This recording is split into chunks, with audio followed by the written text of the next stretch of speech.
Halo Sobat Pajak, hai, jumpa lagi di Jaksuskes, Kanwil DJP Jakarta Khusus Broadcast bersama saya, Rina Karati.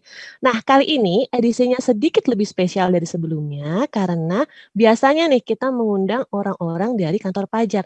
Untuk saat ini agak berbeda, yang kita undang bukan orang pajak, tapi tetap ya profesional sekali di bidangnya. Siapakah dia? Inilah Mbak Aisyah dan juga Mas Kausar. Halo Mbak Aisyah, Mas Kausar. Halo, selamat Halo, pagi, selamat pagi. Kak Rati. Selamat pagi. Nah, mereka ini adalah dari Bursa Efek Indonesia. Boleh kenalan dulu dong, silakan. Siapa dulu nih?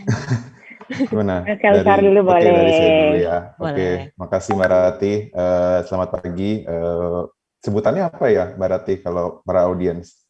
Kita panggilnya Sobat Pajak nih, Mas. Sobat pajak ya? Iya, Oke, selamat pagi betul. Sobat Pajak. Perkenalkan, saya Kautsar Primadi Nurrahmat, dipanggilnya Kautsar, dari Bursa Efek Indonesia.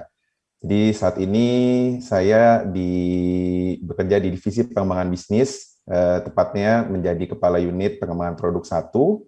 Saya sudah bekerja di Bursa Efek Indonesia sejak tahun 2011, jadi sudah 10 tahun ya, jadi sudah lumayan lama. Nah, Sudah lama ya. iya betul. Ya, kegiatan saya sehari-hari lebih kepada pencarian rencana terkait dengan bagaimana mengembangkan produk-produk investasi pasar modal ya, khususnya yang nanti berguna atau bermanfaat untuk para investor menjadi pilihan investasi di pasar modal Indonesia. Mungkin seperti itu perkenalannya Mbak Rati dari saya. Baik, makasih Mas Kausar. Nah, sekarang gantian nih Mbak Aisyah, silakan. Ya, terima kasih Mbak Rati. Nah, saya Aisyah dari Divisi Pengembangan Pasar Bursa Efek Indonesia. Saya adalah spesialis pengelolaan wilayah 3. Kebetulan saya satu angkatan dengan Mas Kausar, jadi saya sudah bekerja di Bursa Efek Indonesia sejak tahun 2011. Sudah 10 tahun di Bursa Efek. Dan kegiatan kami di Divisi Pengembangan Pasar tujuannya memang untuk meningkatkan literasi dan inklusi investor di Indonesia. Jadi kami melakukan edukasi dan sosialisasi pasar modal kepada semua orang di Indonesia. Harapannya supaya makin banyak orang-orang yang menjadi investor di pasar modal Indonesia.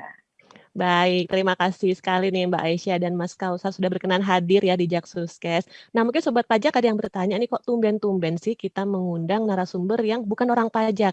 Nah, ini hint-nya adalah dari episode sebelumnya nih Sobat Pajak. Tonton dulu ya di episode sebelumnya, silakan di link sebelah ini.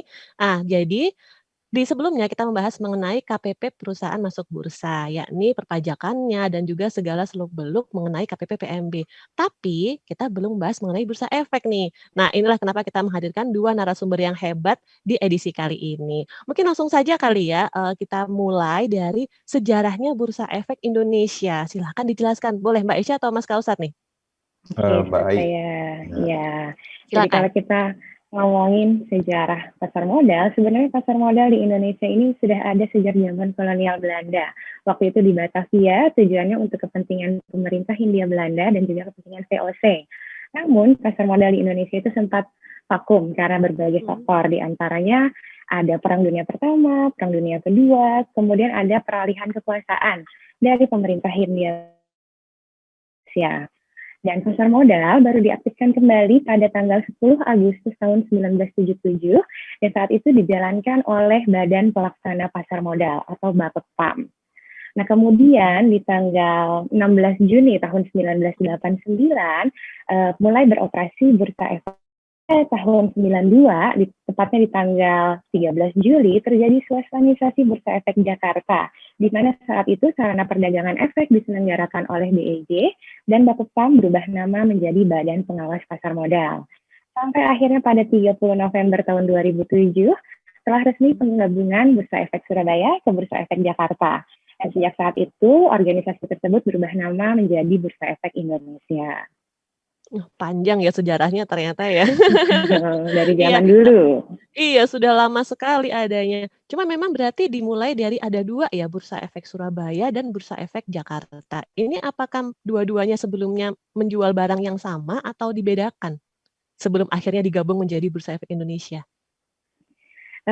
Saat itu di Bursa Efek Surabaya memang ada juga perusahaan tercatat yang tercatat di dua bursa. Setelah ada merger, setelah ada penggabungan, jadi bisa lebih efisien karena perusahaan-perusahaan tersebut tidak harus tercatat di 2 bursa, jadi tidak harus membayar 2 kali annual listing fee, tapi cukup 1 menjadi Bursa Efek Indonesia. Iya lebih enak sih ya kalau terpusat gini ya, Mbak, ya.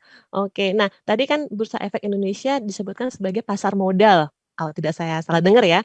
Nah, kayak yang kebayang di kepala saya nih kalau pasar itu ya kayak jual beli barang ya, pasar sayur, kemudian ada pasar mobil. Nih kalau pasar modal nih apa yang dijual nih, Mbak? Atau mungkin Mas Iya. Kausar silakan. Masih sama saya ya. Jadi Oh kalau masih, oke. kita ceritain tentang pasar modal, pasti kita nggak lepas dari penjelasan Undang-Undang Nomor 8 Tahun 95 tentang pasar modal. Di situ ada nih definisi bursa efek itu apa. Jadi berdasarkan Undang-Undang Pasar Modal, bursa efek merupakan pihak yang menyelenggarakan dan menyediakan sistem atau sarana perdagangan efek. Nah, di sini di Indonesia kita punya Bursa Efek Indonesia ya. Jadi bisa dibilang Bursa Efek Indonesia ini adalah pasar tempat investor membeli atau menjual efek. Salah satu efeknya adalah saham. Nah, untuk bisa bertransaksi di Bursa Efek, investor ini memerlukan jasa perantara atau broker. Broker-broker tersebut adalah anggota bursa. Mereka sudah mendapatkan persetujuan dari bursa untuk menggunakan sistem atau sarana perdagangan bursa. Jadi bisa kita bilang BEI ini seperti sebuah mall ya, di mana di dalam mall itu terdapat toko-toko. Nah, toko-tokonya adalah anggota bursa, sedangkan barang yang diperdagangkan adalah efek-efek atau saham yang bisa dibeli oleh investor. Seperti Oke, itu berarti berarti. tidak ada pembelian langsung ya, memang harus melalui broker tadi ya? Betul sekali. Oh, kenapa begitu, Mbak? Ada alasan khusus nggak ini? Ya, karena nggak semua orang punya akses ke sistem perdagangan di bursa. Untuk bisa mengakses Oke. sistem perdagangan di bursa, mereka harus memenuhi persyaratan untuk bisa mendapatkan persetujuan dari Bursa Efek sebagai anggota bursa. Kita sebagai investor, ini memerlukan jasanya perusahaan efek itu sebagai perantara. Jadi anggota bursa adalah perantara kita supaya bisa bertransaksi beli atau jual saham di bursa. Oh, baik baik baik, ya udah ada gambaran nih kira-kira nih. Nah, untuk ini kan karena sudah sejarahnya panjang sekali, kemudian ada dari merger juga. Nah, untuk saat ini nih perkembangan BI seperti apa nih, Mbak Aisyah? Mungkin dari jumlah emitennya dibandingkan tahun-tahun dulu ada kenaikan enggak dan seperti apa itu kira-kira? Oke, kalau jumlah perusahaan tercatat di bursa sampai hari ini ya tanggal 8 Maret tahun 2021 sudah ada 721 perusahaan tercatat yang sahamnya dapat dimiliki oleh investor. Nah, pada tahun lalu, tahun 2020 sendiri terjadi penambahan perusahaan tercatat sebanyak 51 dan pada tahun ini, tahun 2021, tepat hari ini ya 8 Maret 2021 sudah terdapat 8 perusahaan tercatat baru. Oh, banyak ya. Berarti kalau yang sampai tahun 2021 yang baru ini baru listing ibaratnya ya? Ya, baru listing ada sampai ini beberapa minggu ya, hampir 3 bulan, sudah ada 8 perusahaan tercatat baru. Sudah ada 8. Biasanya kalau dalam setahun tuh ada berapa perusahaan tuh, Mbak, yang listing? Tahun lalu ada 51 perusahaan, 51 perusahaan tercatat baru. Dan itu setiap tahun jumlahnya sama atau ada naik turunnya, bergantung pada apa gitu? Tidak, berbeda-beda sih naik Oh, turun. beda-beda ya. Naik turun berarti ya, Mbak, ya? Dan Ya, untuk betul. misalnya nih saya punya perusahaan ini, itu apakah langsung bisa mendaftar atau maksudnya kayaknya tidak semua perusahaan terdaftar sebenarnya di Bursa Efek Indonesia ini. Nah, kalau dari sisi perusahaannya apa ya keuntungan yang saya dapat nih ketika saya listing di BEI dan syarat-syaratnya apa nih misalnya ketika saya mau listing? Andaikan saya perusahaan ini ya, andaikan. Jadi manfaatnya untuk bisa jadi perusahaan tercatat di bursa ada satu tujuan utama perusahaan itu menjadi perusahaan tercatat di bursa karena mereka membutuhkan sumber pembiayaan jangka menengah panjang untuk mengembangkan usaha mereka. Nah, selain itu dengan menjadi perusahaan tercatat tentu saja akan meningkatkan reputasi dari perusahaan karena pasar modal ini merupakan suatu dan menjunjung tinggi profesionalisme sehingga dapat menciptakan iklim usaha yang lebih sehat. Nah, syarat-syaratnya kalau mau jadi perusahaan tercatat, memang ada beberapa yang harus dipenuhi ya, seperti misalnya perusahaan itu tetap harus melakukan penawaran umum, mendaftarkan, kemudian melakukan penawaran umum, sampai jadi perusahaan tercatat yang ada di bursa. prosesnya agak panjang ya. Atau mungkin Mas Kausar mau menambahkan, silakan. Silakan Mas Kausar. Terkait dengan perusahaan tercatat, jadi memang kita melihat perkembangan pencatatan perusahaan tercatat itu lumayan tinggi di 3 tahun terakhir, Mbak Rati. Jadinya kalau kita lihat di 3 tahun terakhir itu memang melonjak dibandingkan dengan tahun-tahun sebelumnya. Gitu. Kalau kita lihat memang di situ mulai angkanya di atas 50-an. Kalau misalkan kalau kita lihat data ya mulai di tahun 2018 itu ada 57 perusahaan tercatat baru, 2019 55, dan tahun lalu di tahun 2020 ada 51 perusahaan tercatat baru. Nah, sebelumnya itu dari tahun 2010 itu nggak pernah di atas 50 gitu ya, rata-rata 20, rata-rata 30 seperti itu. Nah, jadi memang ini terlihat seiring ya dengan perkembangan pasar modal kita yang semakin besar dari sisi investor, dari sisi ukuran pasar, dilihat dari perusahaan tercatatnya juga tambah banyak gitu ya. Jadi memang luar biasa 3 tahun terakhir ini, dan memang dalam beberapa tahun depan kita juga expect atau berharap angkanya juga di atas gitu ya, di atas 50 perusahaan tercatat. Nah, memang untuk proses tadi sudah dijelaskan jelas juga oleh Mbak Aisyah. Mungkin saya pengen menambahkan, mungkin yang pertama adalah perusahaan tercatat itu perusahaan itu harus menjadi perseroan terbuka dulu gitu ya sebelum harus jadi sebelum PT. nanti harus jadi bukan kan memang PT itu kan perseroan terbatas gitu ya. Nah, harus jadi perusahaan terbuka dulu. Jadi sebelum TBK itu ya. TBK betul. Jadi sebelum tercatat dia harus menjadi perusahaan TBK dulu sebelum melakukan penawaran umum. Nah, memang perusahaan TBK ini bedanya adalah ada syarat-syaratnya. Yang pertama, dia harus dimiliki oleh 300 pihak. Lalu juga punya modal di setor yang sekitar 10 miliar kalau nggak salah. Seperti itu. Nah, itu baru nanti bisa mengajukan proses pencatatan kepada OJK dan bursa. Oh, baik-baik. Terima kasih. Nah, untuk perusahaan-perusahaannya kan berarti tadi kalau tidak saya salah dengar 700-an sudah listing ya, dan 3 tahun terakhir di atas 50. Yang agak mengejutkan adalah walaupun kemarin kondisi pandemi ya tahun 2020 ternyata yang listing tetap masih banyak ya. Ini fenomena yang bagaimana menurut Mas Kausar? Apakah ini sebenarnya menjanjikan atau bagaimana nih? Jadi memang kalau agak unik juga ya kalau kenapa pada saat pandemi itu angkanya pun tidak turun. Tapi kalau yang saya pandang sih sepertinya tidak ada halangan juga gitu ya terkait dengan pandemi, bahwa memang perusahaan-perusahaan yang tadi memang berencana untuk mencatatkan sahamnya di Bursa Efek Indonesia dan mendapat pendanaan dari penawaran umum perdana itu tidak ada kendala dari sisi pandemi gitu ya. Jadi berbeda dengan misalkan yang yang memang usahanya memang terkena gitu, karena ini memang prosesnya sudah terselenggara dengan elektronik gitu ya, lalu juga dokumentasinya juga kita juga submit secara elektronik. Jadi memang proses dari IPO ini tidak ada yang terganggu. Oleh karena itu memang sehingga angka angka 50 itu pun tidak ada masalah, dan dari sisi pemodal awalnya pada saat IPO pun tidak ada masalah juga untuk tidak ada penurunan permintaan.